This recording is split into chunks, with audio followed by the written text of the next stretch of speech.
Alors voilà, on est sur la production toute cramée, toute cramée. De la nouvelle rubrique, les contes de minuit, les contes de minuit. Et voilà, c'est pour vous raconter l'histoire de la fille du musée. La fille du musée. Alors au tout début, ça se passe comme ça, voilà. C'est une petite maisonnette comme ça, réception, guichet qui se trouve à l'entrée comme ça. Il y a un pont, il y a une petite maisonnette, un pont et le musée. C'est une sorte de musée situé dans un vieux château. Et voilà, ma copine, elle travaille là-bas. Elle est à la réception au guichet dans cette petite maisonnette là où tu peux aller prendre ton billet, tout ça, avant d'aller traverser le pont, entrer dans le château et voir le musée. Il se trouve que c'est le musée de la torture. Le musée de la torture. Avec vraiment des engins qui ont servi et qui sont chargés en poids. Il y a eu plein de morts dans ces engins. Non, c'est pas négligeable, je veux dire, c'est pas à prendre à la légère, ça n'a pas été fabriqué en plastique sur mesure pour le musée. C'est vraiment des outils moyenâgeux qui ont servi il y a des siècles, et parmi, voilà, dans la décadence humaine. Et combien de badauds ont assisté à ces exécutions, tout ça, et donc ma copine, elle travaille là-bas. Et il y a toujours une chienne pitbull comme ça qui lui tourne autour, elle lui tourne autour, tout ça. Et des fois, elle vient lui lécher la petite culotte, comme ça, elle a une chatte très touffue. Elle la dissimule parce qu'elle a presque 1 mètre de poil de chatte, 1,50 m, tout ça, et elle les dissimule sa petite culotte.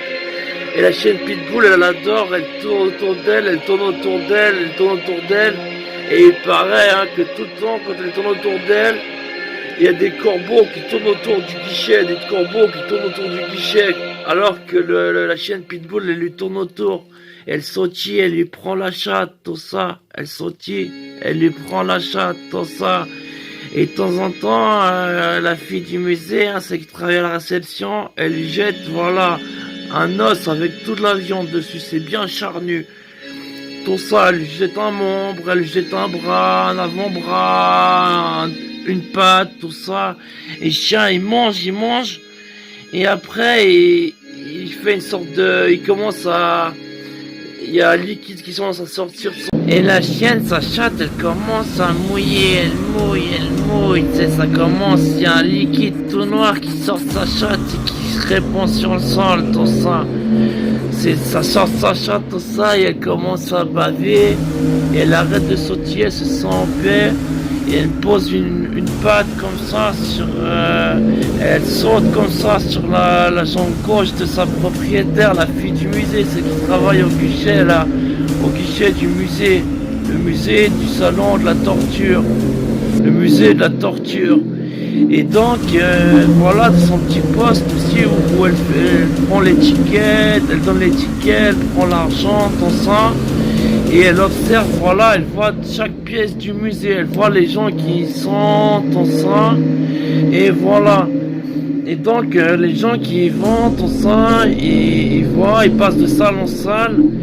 Et c'est toujours une personne dont on voit jamais le visage. C'est quelqu'un, personne ne se rappelle de son visage. Pourtant, tout le monde il leur semble avoir vu un visage dans la personne. Ils disent il était plutôt, mais personne ne s'en rappelle. Personne ne s'en rappelle, c'est le guide du musée de la torture. Personne ne s'en rappelle et pourtant tout le monde l'a vu et sans pouvoir le décrire. Mais personne le connaît, personne l'a vu. Et chacun, il passe devant les instruments de torture et il leur décrit la souffrance qu'ont enduré les personnes.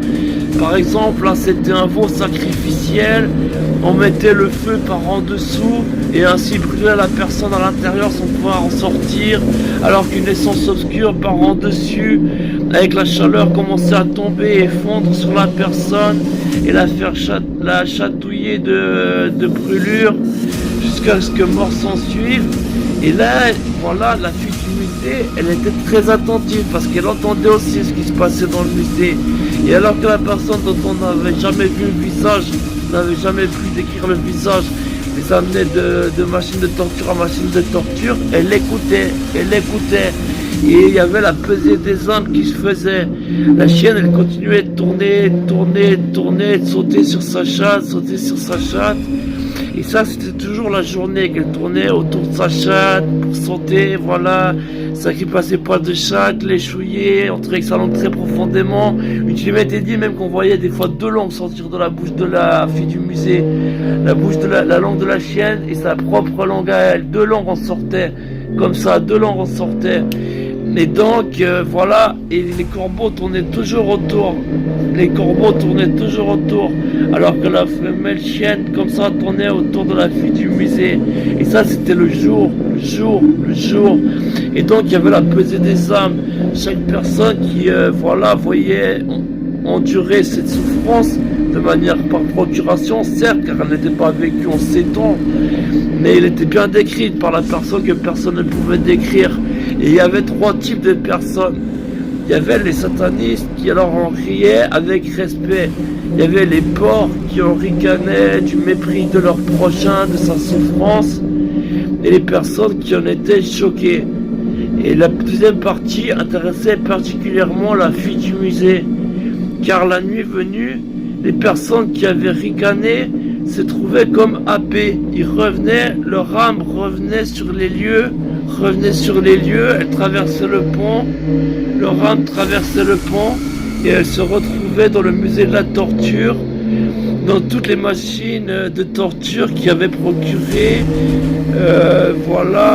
snobisme chez la personne au détriment de son prochain, sans en comprendre la souffrance et sans en éprouver un besoin irrépréhensible accompagné d'une empathie bien plus grande. Et donc les gens qui étaient pesés qui étaient jugés selon la pesée des âmes être mauvais se retrouvaient attirés comme ça, franchissaient le pont et étaient torturés par la personne qui pouvait être décrite. Et donc et à ces moments-là, la chienne Pitbull, elle commençait avec une patte à se doitouiller et toute la nuit elle chicouillait des trucs comme ça en léchouillant la chatte de la fille du musée qui lui procurait la viande des touristes du musée de la torture. Donc c'est la légende de la fille du musée.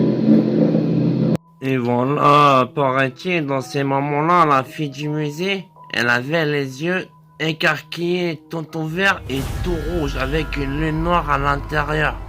Et il paraît qu'il en émanait une lumière qui eût osé l'observer à ces moments-là, où voilà, a commencé à œuvrer dans les souterrains, un projet secret qui sera fait, dont il sera fait part dans un prochain épisode. Et sinon, elle avait les yeux écarquillés, les autres prenaient aussi le pont.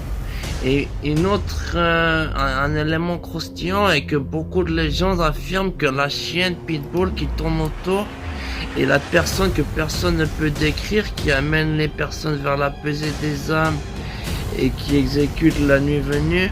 Il paraît que c'est une seule et même personne. Fascination, pesée des âmes.